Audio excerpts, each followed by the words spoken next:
지금으로부터 500여 년 전 조선의 한양 한복판에서 한 여인이 군중의 함성 속에 목숨을 잃었습니다. 그녀의 이름은 장녹수, 왕을 소나귀에 쥐었던 여인이자 이 나라가 가장 격렬하게 저주했던 이름이었습니다. 그러나 오늘 우리가 주목하는 것은 그 화려하고 잔인한 삶의 이면에 존재했던 또 하나의 이야기입니다. 폭풍이 지나간 자리, 그 잔해 속에서 살아남아야 했던 4살 배기 딸 이영수의 이야기입니다.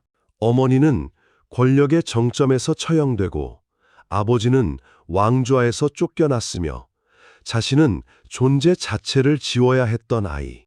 그 아이가 어떻게 살아남았는지 그리고 어떤 삶을 살았는지를 오늘 우리는 함께 들여다보려 합니다. 역사는 승자의 기록이라고 합니다. 하지만 패자의 그늘 속에서도 조용히 숨을 이어간 사람들의 이야기가 있습니다. 오늘이 바로 그 이야기입니다. 이 영상이 흥미로우셨다면 구독과 좋아요를 눌러주세요. 여러분의 작은 응원이 이 채널이 묻혀버린 역사 속 사람들을 계속 꺼내올 수 있게 해주는 힘이 됩니다. 한 사람의 운명을 이해하려면 그 사람이 태어난 세계를 먼저 알아야 합니다. 장녹수가 태어난 세계는 처음부터 2개로 쪼개져 있었습니다. 그녀의 아버지 장한필은 문의 현령을 지낸 관리였습니다. 관직을 가진 아버지, 그 이름 하나로 세상은 그녀에게 어느 정도의 가능성을 열어줄 수도 있었습니다. 그러나 그 가능성의 문은 곧바로 닫혔습니다. 어머니가 천민 출신의 첩이었기 때문입니다. 조선에는 일천즉천이라는 원칙이 있었습니다. 어미가 천하면 자식도 천하다는 이 원칙에 따라 장녹수는 아버지의 신분과 관계없이 태어나는 순간부터 천민이었습니다. 이것은 단순한 계층의 문제가 아니었습니다. 조선에서 신분이란 한 사람의 삶 전체를 규정하는 틀이었습니다. 어디에서 살고, 무엇을 먹고, 어떻게 늙고, 어떻게 죽는지까지 모두를. 집이 가난했던 장녹수는 몸을 팔며 생활했고 혼인도 여러 번 거쳤습니다. 그리고 결국 제안대군의 노비로 들어가 그 집의 노비와 결혼해 아들까지 낳았습니다. 이것이 장녹수의 출발선이었습니다. 권력과는 거리가 먼 가장 낮은 자리, 누군가의 소유물로 살아가는 삶이었습니다. 그런데 이 여인에게는 평범한 노비와는 다른 무언가가 있었습니다. 바로 그 무언가가 역사의 흐름을 바꿀 씨앗이 되었습니다. 장녹수는 30대였습니다. 그러나 그녀를 처음 본 사람들은 눈을 의심했습니다. 16살 아이처럼 보일 정도의 동안이었기 때문입니다. 외모는 미인이라 하기 어려웠다고 기록은 전합니다. 그러나 그녀에게는 외모보다 훨씬 강력한 3가지 무기가 있었습니다. 첫째는 목소리였습니다. 입술을 움직이지 않아도 소리가 맑을 정도로 그녀의 노래는 사람의 마음을 파고드는 힘이 있었습니다. 둘째는 몸이었습니다. 노래와 춤을 배워 기생이 된 그녀의 몸짓은 듣는 이와 보는 이를 모두 사로잡는 힘을 품고 있었습니다. 그리고 셋째, 어쩌면 가장 결정적인 무기가 있었습니다. 남모르는 교활함, 그리고 요사스러운 아양으로 사람의 비위를 맞추는 탁월한 능력이었습니다. 지금의 언어로 바꾸자면 그녀는 사람을 읽는 능력이 탁월했습니다. 상대가 무엇을 원하는지, 어디서 웃고 어디서 상처받는지, 어떤 말이 마음의 문을 여는지를 본능적으로 알았습니다. 이 3가지를 가진 여인이 가장 낮은 자리에서 더 높은 세계를 향해 눈을 들기 시작했습니다. 그 눈이 닿은 곳에 조선의 왕이 있었습니다. 조선의 10번째 왕, 연산군. 그는 역사에서 폭군으로 기록된 인물입니다. 그러나 그 폭군의 내면에는 누구도 채워주지 못한 거대한 공백이 있었습니다. 언언에 대한 애정 결핍. 생모 패비 윤씨는 연산군이 어렸을 때 폐위되어 사약을 받았고 연산군은 그 사실조차 오랫동안 알지 못한 채 자랐습니다. 이 공백을 본능적으로 감지한 것이 장녹수였습니다. 그녀는 연산군을 마치 젖먹이 아기 다루듯 조롱하기도 하고 노비 대하듯 욕하기도 했습니다. 이것은 단순한 방자함이 아니었습니다. 연산군이 한 번도 경험해 본 적 없는 관계, 두려움 없이 자신을 대하는 누군가를 향한 갈망을 그녀는 꿰뚫어 보았던 것입니다. 신하들은 왕을 두려워했고 후궁들은 왕의 눈치를 보았으며 세상은 왕 앞에서 무릎을 꿇었습니다. 오직 장녹수만이 왕을 향해 거침없이 웃도 소리치고 때로는 울었습니다. 결과는 놀라웠습니다. 아무리 화가 났다가도 연산군은 장녹수만 보면 기뻐하며 웃었습니다. 이것은 사랑이었을까요? 아니면 의존이었을까요? 그 경계는 모호하지만 분명한 것은 하나였습니다. 연산군은 장녹수 없이는 안 된다고 느꼈다는 것입니다. 왕의 마음을 사로잡은 노비 출신 기생. 그 순간부터 장녹수의 삶은 이전과 완전히 다른 궤도 위에 올라서게 됩니다. 궁궐은 전쟁터였습니다. 신분도, 배경도, 배움도 부족한 여인이 이 전쟁터에서 살아남으려면 무언가를 빠르게 익혀야 했습니다. 장녹수는 적응했습니다. 놀라울 만큼 빠르게. 그리고 그 적응의 방식은 단순히 살아남는 것을 넘어 권력 그 자체를 손에 넣는 것이었습니다. 연산군은 모든 상벌의 권한을 장녹수에게 맡겼습니다. 누구를 벌하고 누구를 포상할지를 결정하는 권한. 조선이라는 나라의 실질적인 칼자루가 한 여인의 손에 쥐어진 것입니다. 1503년 장녹수는 종사품 수건의 자리에 올랐습니다. 그리고 이듬해인 1504년에는 종삼품 숭룡으로 다시 한번 승진했습니다. 수권에서 숭룡으로. 이 짧은 문장이 담고 있는 무게를 이해하려면 조선의 후궁 제도를 알아야 합니다. 후궁의 품계는 단순한 직함이 아니었습니다. 그것은 궁 안에서의 권력, 재물, 그리고 영향력과 직결된 것이었습니다. 연산군은 장녹수에게 집을 지어주기 위해 주변 민가를 모조리 헐어버렸습니다. 그 터에 거대한 집이 세워졌고 막대한 재물이 하사되었습니다. 혜택은 그녀 한 사람에게 그치지 않았습니다. 형부 김효소는 높은 벼슬을 얻었고 내수사 여종이었던 언니 장복수와 조카들은 노비 신분에서 양인으로 해방되었습니다.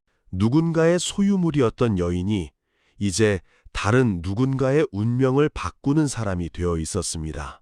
조선의 신분제라는 두꺼운 벽에 금이 가기 시작한 것입니다. 물론 그 금을 낸 힘은 권력이었지만 장녹수는 권력의 언어를 익혔습니다. 그리고 그 언어를 능숙하게 구사하기 시작했습니다.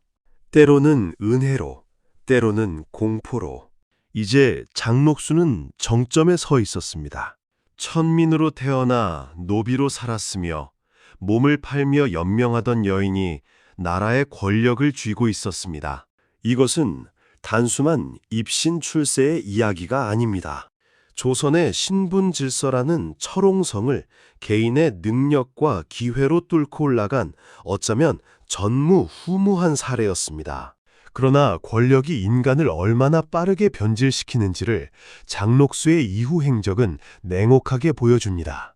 정점에 선 그녀는 이미 처음의 그녀가 아니었습니다. 장녹수는 백성들의 사유재산을 침해하고 뇌물을 받았습니다. 스스로 가난과 핍박 속에서 자랐음에도 이제는 그 가난한 자들의 것을 빼앗는 자리에 서 있었습니다. 그리고 역사에 남을 사건 하나가 벌어집니다. 하급 기생 옥지화가 장녹수의 치마를 밟았습니다. 실수였을 것입니다. 그러나 장녹수는 그 이유만으로 옥지화의 목을 베어 군기시 앞에 매달아 효시했습니다. 군기시 앞에 잘린 머리. 그 장면은 당시 한양을 살던 모든 사람들의 가슴에 공포를 새겼을 것입니다. 장녹수의 권력이 어디까지 닿아있는지를 보여주는 살아있는 증거였습니다. 권력은 그녀에게 모든 것을 주었습니다. 신분, 재물, 안전, 영향력. 하지만 그 모든 것은 오직 하나의 조건 위에 세워진 것이었습니다. 연산군이라는 왕의 총애. 그 총애가 사라지는 날, 이 모든 것은 한순간에 무너질 수밖에 없는 모래성이었습니다. 그리고 그날은 생각보다 훨씬 빠르게 다가오고 있었습니다. 1506년 어느 날 밤, 연산군은 잔치를 벌이고 있었습니다. 그 잔치 자리에서 왕은 갑자기 눈물을 흘렸습니다. 그가 한 말이 있었습니다. 풀잎에 맺힌 이슬처럼 우리가 만날 날이 길지 않다고. 이것은 예언이었을까요? 아니면 이미 피부로 느끼던 공포였을까요? 연산군은 그 잔치 자리에서 자신과 장녹수의 앞날을 예감하고 있었습니다. 장녹수도 함께 울었습니다. 두 사람이 마주보며 흘린 그 눈물 속에는 아마도 수많은 것들이 녹아 있었을 것입니다. 두려움, 후회, 그리고 어쩌면 서로에 대한 진짜 감정. 그로부터 열흘 뒤였습니다. 중종 반정이 일어났습니다. 반정은 쿠데타였습니다. 박원종을 비롯한 훈구 대신들이 군사를 일으켜 연산군을 폐위시키고 중종을 왕으로 옹립한 사건이었습니다. 연산군은 폐위되어 강화도 교동으로 유배되었습니다. 그 해가 다 가기 전에 그는 유배지에서 세상을 떠났습니다. 그리고 장녹수는 반정의 원흉으로 지목되었습니다. 왕을 농락하고 나라를 병들게 하고 백성의 것을 빼앗은 죄, 군기시 앞에서 참수형이 집행되었습니다. 그러나 처형으로 끝이 아니었습니다. 분노한 군중들이 그녀의 시신을 향해 기왓장과 돌멩이를 던지기 시작했습니다. 나라의 고혈이 여기서 탕진되었다며 외치는 소리와 함께 돌멩이는 쌓이고 또 쌓여 돌무더기가 산을 이루었습니다. 그 돌무더기는 오랫동안 그 자리에 남았을 것입니다. 수많은 원한이 쌓인 무덤처럼 권력의 정점에서 가장 낮은 곳으로. 그 추락은 단 하루 만에 완성되었습니다. 그런데 그 폭풍의 한가운데 아무도 주목하지 않은 작은 존재가 있었습니다. 장녹수와 연산군 사이에서 태어난 딸 이영수였습니다. 그때 나이 고작 4살이었습니다. 반정의 학살은 잔인했습니다. 권력과 연루된 자들은 하나씩 처형되거나 유배되었습니다. 피는 피를 불렀고 복수는 복수를 낳았습니다. 그 피바람 속에서 이영수는 유모의 품에 숨어 도망쳤습니다. 4살배기 아이가 어머니가 죽임을 당한 그날 피와 함성이 가득한 한양의 골목을 달렸을 것입니다. 극적인 탈출이었습니다. 그러나 탈출 이후가 더 길고 더 혹독한 시련이었습니다. 이영수는 궁 밖에서 신분을 숨긴 채 살아야 했습니다. 자신이 연산군의 딸이라는 사실, 장녹수의 딸이라는 사실은 목숨을 위협하는 비밀이었습니다. 배고픔, 공포, 고독, 이 3가지가 이영수의 어린 시절을 채운 것들이었습니다. 어머니가 살아있을 때 누렸을 궁중의 온기와 풍요는 이미 다른 세계의 이야기가 되어 있었습니다. 아이는 그 기억을 안고 혹은 잊으려 하며 하루하루를 버텨냈을 것입니다. 12년이 흘렀습니다. 4살배기 아이는 16살의 소녀가 되어 있었습니다. 그리고 그 어느 날 관리들이 그녀를 발견했습니다. 숨어 살던 폐주의 딸이 찾아진 것입니다. 이영수는 다시 한번 생사의 기로에 서게 되었습니다. 이영수는 죽음을 각오하고 궁으로 들어갔습니다. 아버지를 몰아낸 왕, 어머니를 처형한 반정의 결과로 세워진 왕 앞에 서야 했습니다. 그 왕은 중종이었습니다. 중종은 연산군의 이복동생이었고 따라서 이영수는 중종에게 조카가 되었습니다. 혈연은 때로 예기치 못한 방향으로 역사를 꺾습니다. 중종은 이영수를 차마 죽이지 못했습니다. 왕은 그녀에게 집을 내리고 노비를 주고 전지를 하사했습니다. 폐주의 딸을 죽이지 않았을 뿐 아니라 그녀가 살아갈 수 있는 기반을 마련해 준 것입니다. 정치적 결단이었을 수도 있습니다. 이미 처형된 연산군의 어린 딸을 죽이는 것이 새로운 왕권에 도움이 되지 않는다는 계산이었을 수도 있습니다. 하지만 기록은 그것을 차마라는 말로 전합니다. 차마 죽이지 못하고 그 한 단어 안에 인간적 감정이 담겨 있습니다. 이영수는 그렇게 살아남았습니다. 12년의 은신, 그리고 죽음의 문턱에서 돌아온 16살 소녀는 이제 처음으로 평범한 삶의 가능성을 손에 쥐었습니다. 그 이후의 삶에서 이영수가 가장 원했던 것은 무엇이었을까요? 아마도 그것은 거창한 복수나 권력의 회복이 아니었을 것입니다. 그저 조용히, 평범하게 하루를 사는 것. 이영수는 사랑을 찾았습니다. 양반의 서자 출신인 권한이라는 사내였습니다. 권한 역시 세상의 주변부에 있던 사람이었습니다. 서자라는 신분은 조선에서 또 다른 경계선이었습니다. 아버지는 있지만 적자가 아닌 이들이 감당해야 했던 사회적 벽. 두 사람은 서로의 아픔을 보듬으며 조용히 부부의 연을 맺었습니다. 역사는 그 혼인의 과정을 자세히 기록하지 않았습니다. 아마 두 사람도 그것을 원했을 것입니다. 기록되지 않기에. 그러나 1529년 조정에서 문제가 제기되었습니다. 폐주의 딸이 서자와 몰래 혼인한 것을 처벌해야 하는 상소였습니다. 이 상소는 단순한 예법의 문제가 아니었습니다. 폐주의 후손이 조용히 살아있다는 사실 자체가 어떤 이들에게는 불편했을 것입니다. 그러나 중종은 이미 지난 일이라며 덮어주었습니다. 두 번째 구원이었습니다. 왕의 침묵이 이영수의 삶을 지켜준 것입니다. 이후 이영수는 역사에서 지워졌습니다. 더 이상 그녀의 이름이 조선왕조실록에 등장하지 않습니다. 이것은 어떤 의미에서는 비극이지만 또 다른 의미에서는 그녀가 원했던 바로 그 삶이었을 것입니다. 역사에 이름을 남기지 않는 삶, 기록되지 않아도 되는 평범하고 조용한 나날들. 그 나날들이 그녀에게는 가장 소중한 것이었을 테니까요. 장녹수와 이영수, 어머니와 딸의 두 사람은 극단적으로 다른 삶을 살았습니다. 장녹수는 모든 것을 향해 손을 뻗었습니다. 신분의 한계를 뛰어넘고 권력을 움켜쥐고 왕을 손안에 넣었습니다. 그리고 그 모든 것과 함께 추락했습니다. 이영수는 반대로 모든 것을 내려놓으려 했습니다. 어머니의 유산, 아버지의 혈통, 왕족이라는 이름, 그 모든 것을 지우고 이름 없이 살기를 선택했습니다. 어느 쪽이 더 용감한 삶이었을까요? 타오르는 불꽃처럼 살다가 한순간에 사라진 장녹수였을까요? 아니면 제가 된 자리에서 조용히 싹을 틔운 이영수였을까요?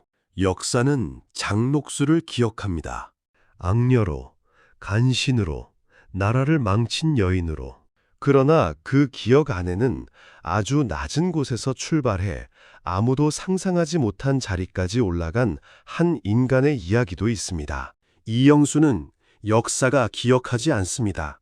그러나 어쩌면 그 망각이야말로 그녀가 진정으로 원했던 것이었을지도 모릅니다. 불꽃은 화려하게 타다가 사라지고 씨앗은 땅속에서 조용히 자랍니다. 둘 다 살아있는 방식입니다. 단지 다른 방식으로. 500년 전 군기시 앞에 쌓였던 돌무더기는 이제 없습니다. 그 자리에는 지금 서울의 빌딩들이 서 있습니다. 그리고 우리는 그 땅 위를 걷고 있습니다. 역사는 흘러갔지만 그 안에 살았던 사람들의 이야기는 사라지지 않습니다. 다만 기억하는 사람이 있을 때만 그 이야기는 다시 살아납니다.